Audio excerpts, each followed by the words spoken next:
Assalamualaikum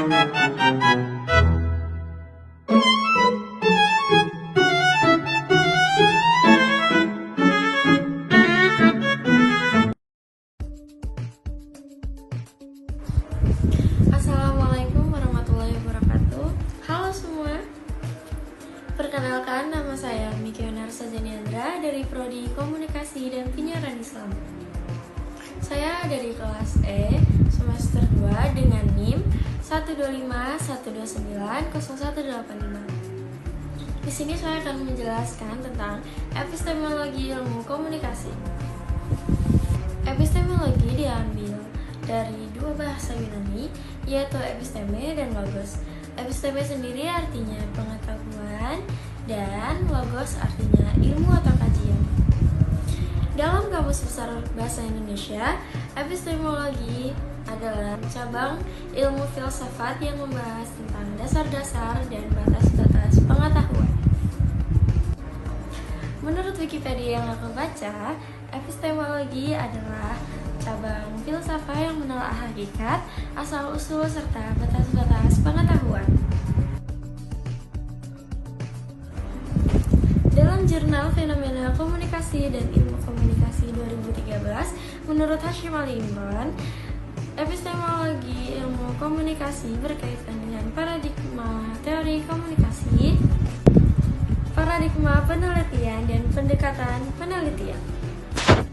Oke, selanjutnya dalam jurnal epistemologi dan rumpun keilmuan komunikasi penyiaran Islam, menurut Muhammad Zamroni, epistemologi komunikasi harus ditinjau dari filsafat ilmu, mencakup hubungan antara komunikasi, penyiaran, dan Islam. Selanjutnya dalam jurnal epistemologi komunikasi Islam, menurut Hasnun Jauhari Ritonga, epistemologi itu membahas sumber ilmu seperti wahyu, yaitu Al-Quran dan hadits. Setelah itu ada pengalaman manusia, dan setelah itu ada realitas sosial. Selanjutnya dalam jurnal konstruksi ilmu komunikasi Islam, menurut Abdul Basit, epistemologi dibangun dari prinsip nilai, etika, dan tauhid. Setelah itu dibangun dari metode ilmiah, yaitu ada bayani, burhani, tajribi, dan irfani. Dan yang terakhir ada jurnal komponen filsafat dalam ilmu komunikasi. Menurut Milan Nur Karisma, epistemologi komunikasi itu membantu memahami bagaimana pesan itu dapat dipahami dan diproduksi. Setelah itu bagaimana kesalahan komunikasi terjadi, misalnya hoax. Nah, dari para ahli tersebut dapat disimpulkan bahwa epistemologi itu adalah kajian tentang cara memperoleh pengetahuan komunikasi, terus sumber pengetahuan, metode penelitian, dan paradigma. Jadi, intinya ilmu komunikasi itu tidak berdiri sendiri, tapi dibangun dari pengalaman manusia, teori ilmiah, dan nilai sosial dan budaya. Selanjutnya, apa sih pentingnya epistemologi dalam ilmu komunikasi? Nah, epistemologi di sini tuh menjadi salah satu cabang ilmu filsafat yang dia tuh membahas tentang asal-usul pengetahuan serta kriteria pengetahuan itu sendiri.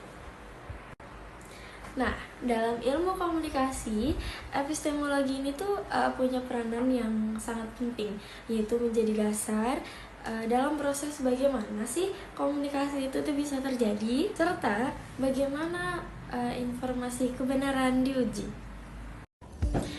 Oke, dalam buku Filsafat Ilmu dan Metodologi Penelitian karya Profesor Dr. Haji Endang Komara, epistemologi dalam filsafat komunikasi menekankan bahwa makna dan pengetahuan dibangun melalui interaksi sosial. Oleh karena itu, komunikasi tidak hanya berfungsi sebagai alat penyampaian pesan, tetapi juga sebagai sarana pembentukan pengetahuan. Dalam konteks ini, etika komunikasi menjadi penting agar pengetahuan yang dibangun melalui interaksi tersebut tidak menyesatkan atau merugikan pihak lain. Setelah itu, dalam buku Pengantar Filsafat Ilmu karya Dr. Insinyur Sigianto dan rekan-rekannya, seseorang yang memiliki dasar filsafat ilmu yang kuat tidak akan langsung percaya. Ia akan mencari kriteria kebenaran melalui situs resmi seperti WHO atau Kemenkes sebelum membagikan ulang pesan tersebut. Pada e-book Filsafat Ilmu Komunikasi karya Elvina Ardianto, ilmu komunikasi dibangun atas dasar ontologi, epistemologi, dan aksiologi sebagai landasan keilmuan. Contoh, dalam penelitian tentang berita hoax, peneliti menentukan objek penelitian hoax di media sosial tersebut, memilih metode penelitian seperti analisis isi, dan mempertimbangkan dampak sosialnya. Dan menurut buku Etika dan Filsafat Ilmu Komunikasi karya Muhammad Mufid, komunikasi merupakan proses simbolik di mana manusia menggunakan simbol untuk menciptakan dan menafsirkan makna. Contoh, dalam percakapan di WhatsApp, seseorang mengirim emoji jempol untuk menyatakan setuju. Penerima pesan memahami simbol tersebut sebagai tanda persetujuan, meskipun tidak ada kata-kata yang menunjukkan hal tersebut.